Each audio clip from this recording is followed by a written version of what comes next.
જય માતાજી મિત્રો, કેમ છો? આપણા બ્લોગમાં ફરીથી તમારું સ્વાગત છે ને તમને પણ લાગતો હશે કે ભરતસિંહ ક્યાં આવ્યા છે, તો જણાવતો મને ખૂબ આનંદ થાય છે.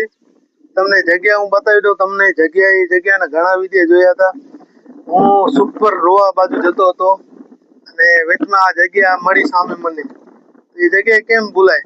કેમ કે જ્યાં આપણે ફેમસ થયા હોય, જ્યાં આપણને નાના નાના છોકરા એમ કહેતા હોય કે હે બ્લોગર, અમારો વ્લોગ ઉતારો, તો એ ખુશી અલગ છે.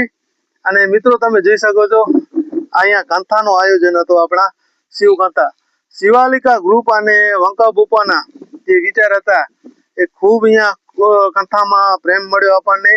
ને એ કથા એવી સફળ થઈ જ્યાં દિલથી આનંદ થાય છે કે આપણે કથાનો સેવાનો મોકો મળ્યો અને આપણે પણ સેવા કરી હતી.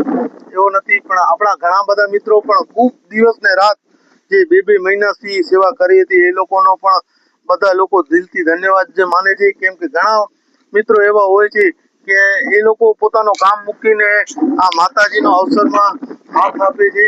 એ બધાનો દિલથી આભાર માનીએ છીએ.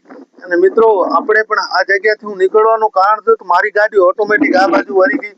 એનું કારણ શું કે આ કથાથી આપણને સંબંધ, આપણા જે મને પ્રેમ મળ્યો, બ્લોગરનું નામ મળ્યું, એવી જગ્યાએ હું આવી ગયો છું. કેમ કે અહીંયા અત્યારે બધો સામાન મંડપ વાળા ઉપાડે છે. કેમ કે અત્યારે પૂરો થઈ ગયો છે, ઘણા દિવસ થઈ ગયા એને, ને ઘણા દિવસથી આ મંડપનો બધો સામાન ચાલુ છે. અત્યારે કેદારનાથનું મંદિર છે, આ કેદારનાથનું મંદિર એ હજી છે.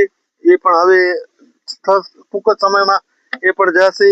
તો આપણને મોકો મળ્યો હોય તો વિડીયો ઉતારવાનો મન થયો તો આવી ગયો તમારા સામે.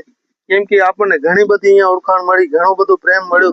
એવા ગોપાશ્રી ના ચરણોમાં હું વંદન કરું છું. કેમ કે આપણને પ્રેમ એવો મળ્યો ને સપોર્ટ એવો મળ્યો. એવી જગ્યાએ આપણે કોઈ જગ્યા નથી અહીંયા મિત્રો, અહીંયા કોઈ એવી જગ્યા નથી જ્યાં મેં વિડીયો ન બનાવે. ઘણી બધી જગ્યા છે અહીંયા. તો મિત્રો આ જગ્યા તમે સામે જોઈ શકો છો, બાવરા છે, એના પણ આપણે વિડીયો બનાવ્યા હતા.